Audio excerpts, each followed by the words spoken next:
Chris property YouTube channel అండి. So ఈ రోజు అయితే మీకోసం ఫ్లోర్ కి ఒకటే ఉండే ఫ్లాట్ అయితే మీకోసం తీసుకొచ్చిన అండి. సో ఇది హాల్ ఏరియా అండి. ఇది మొత్తం 300 గజాల్లో కన్స్ట్రక్ట్ అయి ఉందండి. దీని సైజ్ వచ్చేసి మనకి 2250 SFT అండి. దీనికి యూడిఎస్ వచ్చేసి మనకి 60 వస్తుందండి. సో ఇది కిచెన్ ఏరియా అండి. కిచెన్ చూస్తే చాలా పెద్దగా ఉందండి, చూస్తున్నారు కదా. దీని పక్కనే మనకి యూటిలిటీ అండ్ వాష్ ఏరియా అయితే ఉందండి. ఇప్పుడైతే మనం మాస్టర్ బెడ్రూమ్ అయితే కవర్ చేద్దామండి. ఇది మాస్టర్ బెడ్రూమ్ అండి. చాలా పెద్దగా, చాలా వైడ్ అండ్ చాలా బాగుందండి. దీనికి పక్కనే మనకి వాష్రూమ్ కూడా ఉందండి. ఇది వాష్రూమ్ అండి. ఇదైతే మనకి వెస్ట్రన్ స్టైల్లో అయితే వస్తుందండి. సో ఇప్పుడైతే మనం చిల్డ్రన్స్ బెడ్రూమ్ కవర్ చేద్దాం రండి. సో ఇదైతే మనకి చిల్డ్రన్స్ బెడ్రూమ్ అండి.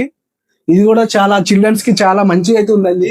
స్పేషియస్ గా మనకి చాలా పెద్దగా అయితే ఉందండి. దీనికి విత్ అటాచ్డ్ బాత్రూమ్ కూడా ఉందండి. దీని పక్కనే మనకి గెస్ట్ బెడ్రూమ్ కూడా అవైలబుల్ ఉందండి. ఇది గెస్ట్ బెడ్రూమ్ అండి. ఇది కూడా చాలా పెద్దగా వైడ్ గా అయితే చాలా బాగుందండి. దీనికి కూడా మనకి ఏదైతే మనకి చిల్డ్రన్స్ బెడ్రూమ్ లో వాష్రూమ్ అయితే ఏది ప్రొవైడ్ చేశారో అది కూడా మనకి అటాచ్డ్ ఉంటదండి. చూస్తున్నారు కదా. ఇది చిల్డ్రన్స్ బెడ్రూమ్, ఇది గెస్ట్ బెడ్రూమ్ కి ఒకటే వాష్రూమ్ అండి. సో ఎవరైతే మన ఛానల్ కి అయితే ఎవరు వస్తున్నారో వాళ్ళందరికీ సబ్స్క్రైబ్ చేసుకోమని చెప్పండి. Thank you so much.